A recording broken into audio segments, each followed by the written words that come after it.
There's a word, just a single, tiny, two-letter word that has the absolute power to completely alter the entire trajectory of our lives. That word is no. In today's explainer, we're going to dive deep into one of the most universal and, let's be honest, profoundly painful human experiences out there. We're looking at the anatomy of rejection. We'll be unpacking the psychology, the evolutionary biology, and some seriously fascinating neuroscience behind why being turned away carries such a heavy, almost physical weight. We're going to explore why it hurts so much, but more importantly, we're going to figure out how to completely reframe that experience. We can actually take it from being this massive source of fear and turn it into a truly profound tool for personal growth. So let's start by looking inward for just a second. Have you ever held back from saying what you really truly think? Picture this. You're sitting in a meeting, or maybe you're just at a dinner table with friends, and you've got this brilliant thought or a really strong opinion right there on the tip of your tongue, but you just swallow your words. Think about the physical sensation in that exact moment. Your heart is probably thumping in your chest, your palms start to get a little sweaty, maybe there's this tightness in your throat. You silenced your own voice. You chose to stay safely in the shadows simply because you were absolutely terrified that someone in the room might disagree with you, or worse, that they'd judge you for it. Or let's look at something even more vulnerable. Have you ever really liked someone, felt this deep, genuine, magnetic connection to them, but you never actually told them how you felt? You just kept all those feelings completely locked away in the dark? Honestly, it's a profound act of self-protection. You accepted that quiet, lingering ache of keeping a secret purely to avoid the sudden, sharp sting of being turned away. You accepted unrequited affection because it felt safer than the terrifying, completely naked vulnerability of letting yourself be truly seen by another person. And we can totally extend this to our professional lives and our personal ambitions too. Have you ever stared down a massive opportunity, like applying for your absolute dream job or starting a new business, or maybe sharing a really personal creative project, and you just hesitated?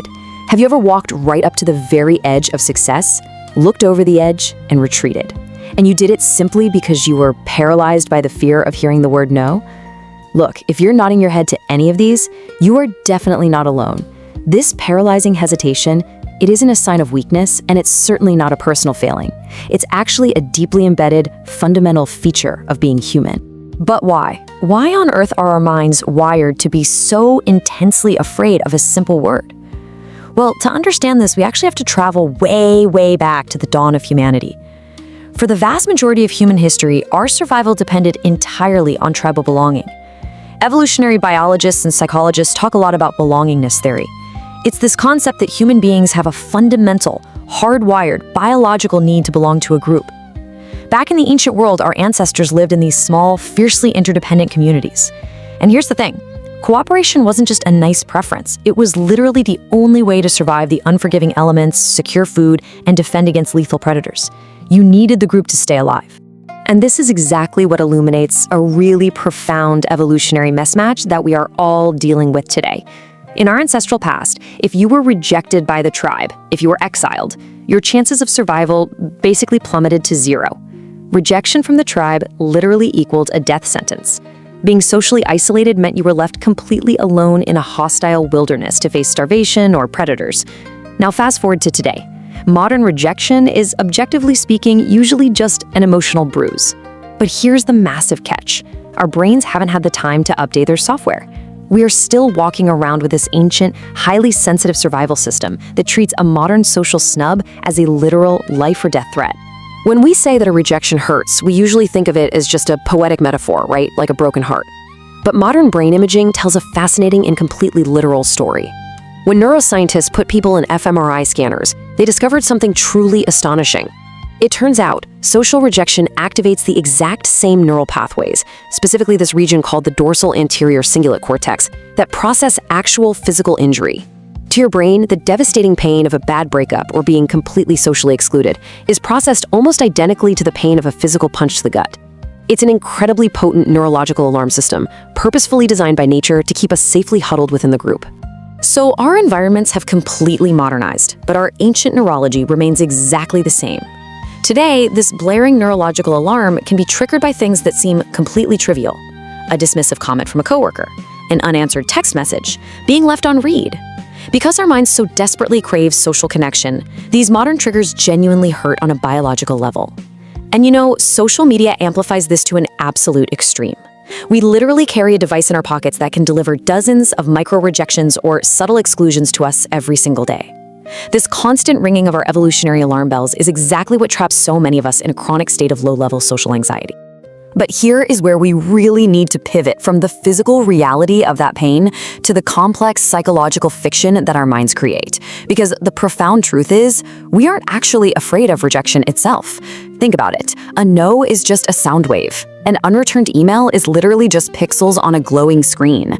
What we are truly deeply afraid of is what we think that rejection means. Human beings are the ultimate meaning-making machines. When we are turned down and we don't have a clear reason why, our deepest insecurities immediately rush in to fill in the blanks. We are terrified of those damaging inner narratives we construct the second a door closes in our face. Let's unpack those inner narratives for a second. The very moment we face rejection, our self-esteem inevitably takes a hit, and we instinctively construct what we can call the false story. We tell ourselves, I am not worthy, or I'm not smart enough, or I am fundamentally unlovable. In psychology, this phenomenon is tied to rejection sensitivity. It's when we take a completely external, neutral event and we weaponize it into a devastating internal judgment. But when we step back and look at actual reality, it paints a profoundly different picture.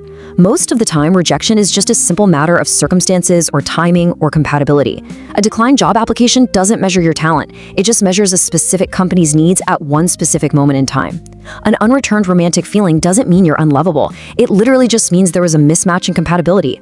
Furthermore, the sense of dread we feel is vastly magnified by a cognitive distortion that psychologists call impact bias. Basically, this is our tendency to drastically overestimate both the emotional impact and the duration of future negative events. When we engage in emotional forecasting, sitting around imagining how terrible we're going to feel if we actually get rejected, we picture utter devastation. We imagine this lasting shame and endless, unendurable pain. But in doing so, we completely forget about our own psychological immune system. Just like our bodies fight off a cold, our minds possess this remarkable ability to rationalize, to heal, and to find silver linings. The research consistently shows that when rejection actually occurs, human beings are incredibly resilient. We bounce back and recover much, much faster than our fear leads us to believe we will. And that right there leads us to a deeply tragic irony. Because of impact bias, and because of those incredibly harsh, false stories we invent about our own self-worth, the fear of rejection is often far, far more agonizing than the rejection itself. Just think about how many years of our lives we spend suffering purely in our own imagination. We subject ourselves to days, weeks, sometimes even decades of social anxiety and fear of judgment, entirely paralyzed by a future that will likely never hurt anywhere near as much as we think it will. Our own anticipatory anxiety ends up punishing us so much worse than reality ever could. But we have to find a way through this deeply rooted fear. We absolutely have to. Because every single meaningful step forward in a human life demands that we step out of the shadows, step into uncertainty, and boldly risk being turned down. Applying for that life-changing job, starting a visionary new business, sharing a completely vulnerable, deeply personal creative idea, falling in love. You literally cannot achieve any of these extraordinary human experiences without risking a no. To build a life entirely without the risk of rejection, well, that's building a life kept very, very small. If we look back across the vast sweep of history, the pattern is absolutely undeniable. Think of the struggling author whose magical wizarding world was rejected a dozen times by publishers before it became a global, generation-defining phenomenon. Or think about the visionary scientists whose revolutionary theories about the cosmos or about medicine were initially mocked and fiercely criticized by their peers. Or the entrepreneurs who faced total bankruptcy and failed repeatedly before finally finding their breakthrough. Their secret wasn't that they possessed some superhuman lack of fear. No, they felt the agonizing sting of rejection just like you and I do. Their true secret was their unwavering decision to keep moving forward despite the sting. They allowed repeated exposure to rejection to temper their resilience rather than destroy their confidence. So how do we fundamentally reframe this painful experience for ourselves? First, we have to stop viewing rejection as a final, damning judgment on our core identity. Instead, we need to start viewing it as a ruthless but completely necessary editor of our lives. Rejection is really just a sign pointing toward a remarkably different path. It gently, or sometimes not so gently, guides us away from places, people, and situations where we simply don't truly belong. It nudges us toward a new discovery, a better relationship, or an opportunity that is genuinely meant for us, something profound that we literally never would have discovered if that first door hadn't been firmly shut in our face. It shapes our identity and our personal development with a kind of clarity that success simply never could. There's a quote I absolutely love for this. Your worth was never theirs to decide. Let that sink in for a second. Your true, fundamental value as a living, breathing human being does not magically increase when someone bestows their approval upon you. And it absolutely does not disappear when someone chooses to reject you. Your worth is completely inherent. It is built in from day one. Once you deeply internalize this truth, rejection completely loses its overwhelming power to destroy your identity. It transforms from this terrifying definition of who you are into a simple, helpful data point about where you are going. And this understanding shifts our entire definition of courage, doesn't it? Courage is not the magical absence of fear. It is the conscious, bold decision to move forward despite it. Living a full, expansive life requires us to take off our emotional armor, to step out into the arena, and to fully accept that, yeah, we might get bruised. Rejection is one of life's absolute greatest teachers because it strips away our ego. It helps us discover exactly who we truly are and just how much we are truly capable of withstanding. The goal of life isn't to perfectly dodge every potential rejection. The goal is to become brave enough to keep showing up, fully vulnerable, trusting that you will absolutely survive it.